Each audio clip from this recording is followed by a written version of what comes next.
I'm sure you've probably been in some type of relay race in your life. In elementary school, that seemed to be the focus on sports was being on the relay team. And I remember when I was in elementary school, that was the most important thing for us in the sixth grade.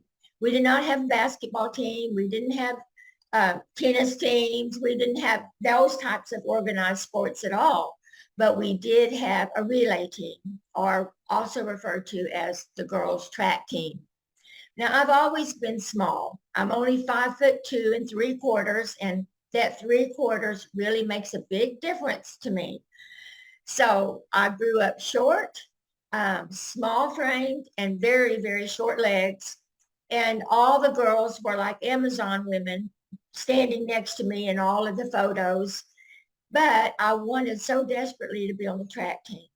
But all these other girls had really long legs. So I was always the last one. Every time we had tryouts and we would do practice racing, and we would have to start at one place and, race down to the other end, and they would time us. And and I was never first. I was never second. I was never third. I was always, no matter how many were running with me, I was always last. So this is what I did. And I have to say, this is how desperate I was. I timed it just right to where just before they blew that whistle, I took a running start. I'm really surprised that they didn't notice it and send me back. But I actually made the team, but I cheated.